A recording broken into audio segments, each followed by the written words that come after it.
Join us for a review of the all-new VW Golf 8 GTI. Let's go.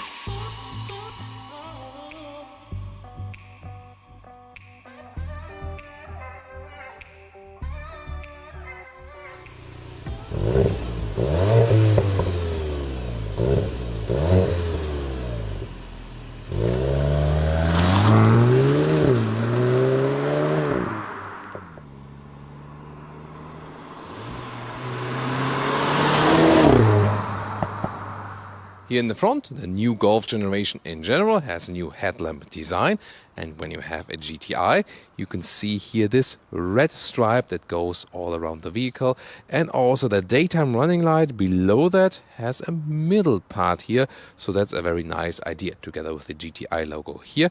Headlamps start standard also from the main headlamp unit with LED, optional the Matrix LED, and they call it IQ Light, that's their brand name for it. Then also the GTI has the stronger lower spoiler here with this span right there, the honeycomb structure in here, and this is the activated fog light. So this looks really spectacular. I think a nice unique feature. The length is at 4 meters 28, 14 foot 4 or 168 inches. And here the typical Golf shape with the characteristic very strong C-pillar, dropping line here at the height of the door handles right there. Wheels, they start from 17 inch with the GTI, optional goes up to 19 inch, and you can see these are also indeed the top 19 inch wheels, look really massive in this little bit twisted two color scheme. Then the stronger lower spoiler right here, GTI badge. The color for today is called King's Red Metallic. There are also other colors available. For example, we also have a white vehicle for you there today. The new Golf generation is a little bit more aerodynamic than before, and it also gets a new tail lamp design. In any case, looks pretty modern. The GTI then, the typical GTI badge with a new lettering.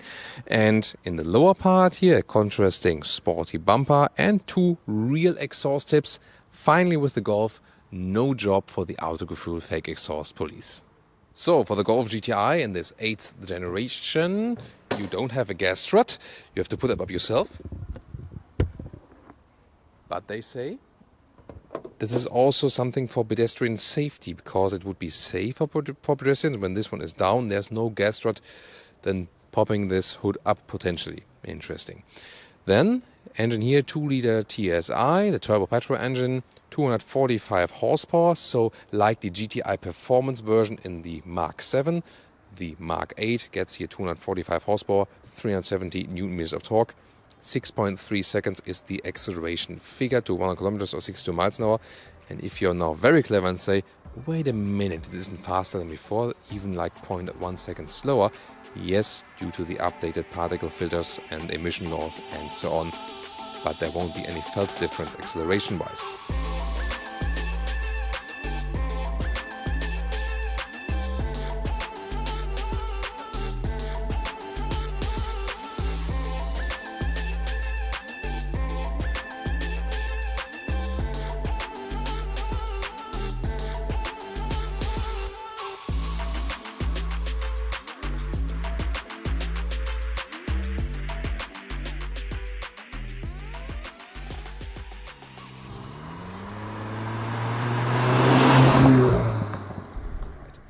Beautiful seats. Look at that. The classic structure here, you know, for the GTI. You can see the integrated head restraint for the sport seats. This is the standard GTI seat now. That's really, really cool. Well, maybe a GTI, you know, stamp or something, that would have been cool there. But indeed, I mean, it looks unique. It has the typical GTI style. Then some microfiber inserts right there for a little bit more grip. Contrast stitches. So this looks really fancy. And I think it's also good that you can buy this GTI as it is from works. You don't have to add more options to make it really fancy, you know. And the comfort of this sports seat is also really top-notch. In general, in the new Golf 8 generation, more comfort for the seats. There are these new Ergo Active comfort seats. They are also pretty cool. But here the sports seats, sometimes sports seats look cool, but are not that good in comfort. Here it's actually both. You have a little bit more shoulder support here. And for tall adults, it works very well. Here for manual pumping it up, y'all, that works. And when I pump it all down, y'all, then still a lot of headroom left. With 1.86 or 6.1, a panoramic roof would optionally be available also for the GTI. Now the interior overview, characterized first of all soft touch dashboard, and then design lines here, and again this honeycomb graphics on there, horizontal layout from these air vents here. Then a normal Golf in base in the 8th generation would start 8.25 inch. This here is the bigger 10-inch screen, standard for the GTI. And left side, 10.25 inch digital gauges, so more deals to each of those screens. Again, the steering wheel setup here, I think sometimes the logo here is a little bit too dark. You can hardly read it. Not sure if it's me. I think the graphic here, the GTI graphic in the lower part is really cool. But then again, there we go. So steering wheel heating, this in 3 levels. That's actually quite cool. And then you press this one button. There's just one button, but then with different fields. And here, for example, you can change something in the digital gauges, zoom all to the views. And then you can also slide on here. So both is possible. And on the lower part, you also slide left and right for next song, or you press it then for the next song. And on the left side, this is even a little bit more complicated to set the cruise control on, ACC deactivated or to activate it. And then plus and minus is like a small press for 1 and deeper press for 10 kilometers. It's really hard to control while driving. And then here is the distance, and sometimes you just slip with your finger and then you're somewhere there and there all over the place. I can just say, if product managers by VW watch this, just go again with normal steering wheel. I mean, you save money when you just have one button, but it's not a step forward. Otherwise, very cool steering wheel, This, however, still in animal skin wrap, by the way, but they're also developing alternative materials for that. Then on the middle part, you still have 4 capacitive hotkey buttons for the climber, and then mode for the DCC. This is very interesting. Soon more details when we talk about the screen. One more in advance here is that we have the temperature sliders left and right, and also the volume slider, and even that again hard to control that while driving. Here you can also reset the consumption meter right here. It's easier to do it here than actually now in the digital instruments. But what I want to show you as well are the driving modes here for the DCC. Sports mode, comfort, eco. This will decrease the throttle input. This will increase the throttle input. Also make the shifting crisper, turn up the gears higher. And also the DCC, dynamic chassis control. Here in the comfort mode, it will be very soft and comfortable. In the sports mode, it will be the fastest setup. If you want to drive the fastest, have best performance, then you would put this one. However, now there's also the individual mode available. And in this individual mode, you can tune that even finer. So what we can do here, you see there's a new, wider span available. This would be the comfort setting. This would be the sport setting. You see there's a lot in between that. And you can even tune that further if you want it even more comfortable, even softer than comfort. Rather go into like a normal Golf DCC setup, then you would go even to the minus position. Or you say you don't want best performance, best speed, but just want the suspension to be even stiffer. The virtual instruments, here we go, with the special GTI styling in red and also with this background. And you can also change the view. For example, I want to have it look like this. Or if you rather prefer the map all over the place. So this is really helpful for navigating then, of course. And you can also individually tune what do you want to see left and right. So you can play around with that quite a lot. Now to the rear. Let's see. In the rear we have hardpack. Yeah, for the price of a Golf GTI, I would have wished this was, that was soft touch as well. But the lower part then is actually quite nicely done. And also, again, they have the nice, unique seating design here with the contrast stitches, and also the racy checkered structure. Yeah, there we go. And seating test, of course, legroom-wise, this is a compact hatch. The wheelbase is not too long. It does directly fit here with my knees. It's okay. Maybe even a little bit better when you put the front seat a little bit higher, because I would better fit in this recess than here.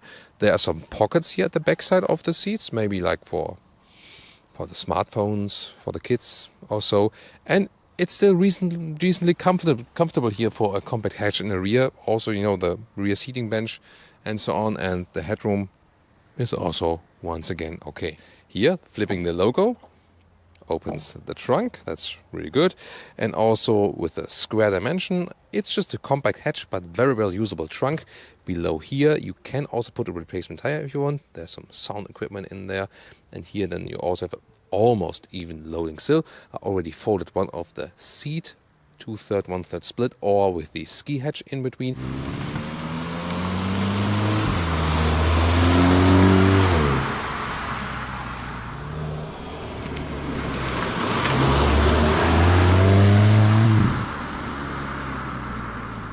Welcome to Thomas's Active Driving Lounge, Sports Mode, and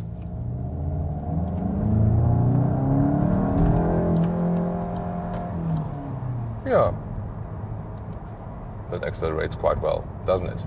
So you just have to put it in the S mode, the sports shifting mode, and then that's it. And when you're finished, you can pull it once more back in the D mode, and then you're just back for the normal driving. You can always, at the same time here, use the shifting pedals to go in the manual shifting mode, like this. And when you want to go back to a normal mode, then you just hold the right pedal, and then you're once again back to the D mode. And yeah, the first thing I realize, comparing to the older Golf, there's one in front of us, that's a variant. Indeed, they have stiffened up that chassis. Oh no, behind us, people are already watching. Oh, that's the new Golf GTI. They're like, oh, what's that? What's that? Yeah, especially here, because even in Wolfsburg, I mean, hardly anyone has seen the new Golf 8 as GTI, definitely. So they stiffened up the suspension, and we definitely do feel that. However, with the DCC, shown to you earlier in the interior part, we can also, vary quite a lot depending on the driving mode we're in. So here in the comfort mode now, for example, the DCC is quite soft and also forgiving, as when we're driving over some bumps and so on. So this is a very good everyday driving setup. Here now on 90-degree corner, and look at that, how the steering wheel is being turned exactly 90 degrees. And so that's really cool. So you don't have to oversteer, with the steering wheel. I mean, this is really a great setup. You have a fine feeling for what you're doing. At the same time, you don't need too much power, but it still feels very natural to steer the car around. So that's really good.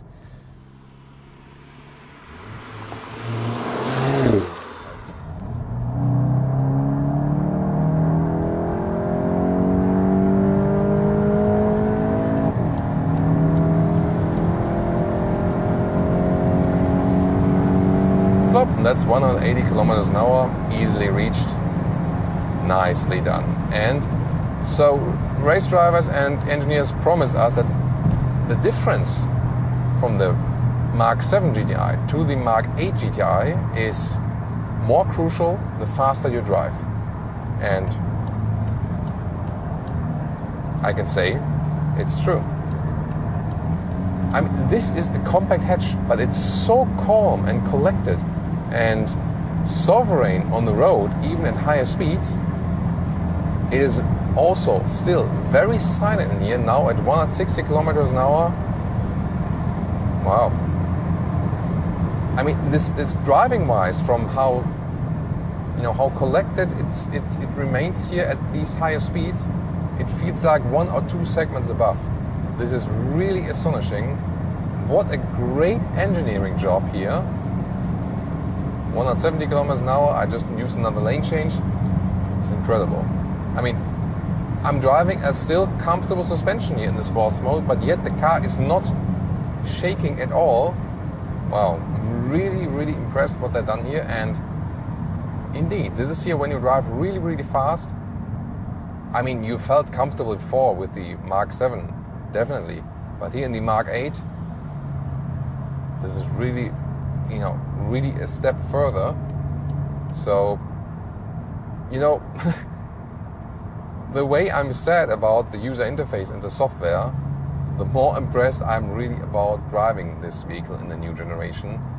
And I really hope they can fix software stuff, because, you cannot change the chassis afterwards, but they can maybe put on new software. However, I think there's also even a new CPU unit needed for that. All the software needs to be simplified, that it doesn't need so much processing power or something. Yeah, but at least it's easier to change that than to change the whole chassis of the vehicle, which is clearly not necessary by any means. Once again, this vehicle is so much fun to drive, and you don't need a super expensive sports car to be able to... This guy behind me, it's 60 kilometers an hour. What the... I'm reducing the speed because it says like 3 times 60 kilometers an hour, and the guy behind me is like, can you drive faster? No, I can't, because I still need my driver's license. Yeah. That's bullying from behind. But that caddy shouldn't mess with the Golf GTI. Not in this generation especially. Because as soon as we can accelerate out again, of course we'll do that. So, we're getting on just here. Goodbye.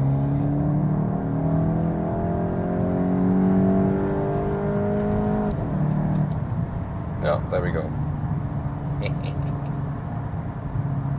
And now, 130 kilometers an hour, this is a good way to test the motorway speed at the, standard, usual speed level. And once again, the car is so comfortable, I don't feel urged to go back from the sports mode to the normal driving mode.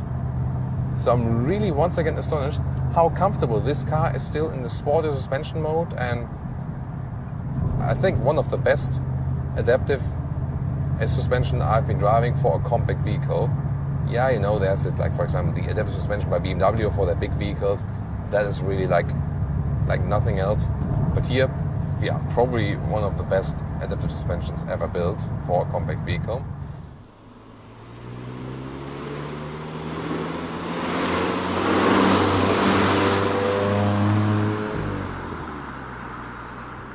And what about the fuel economy for today? In a normal driving cycle, if you rather keep it calm, 7 liters on 100 kilometers, that's 34 mpg US, 41 mpg UK. And if you drive in a more performant way, then rather 8 liters on 100 kilometers, that's then more in this 30 mpg region. And now to our conclusion for today with the Golf 8 GTI.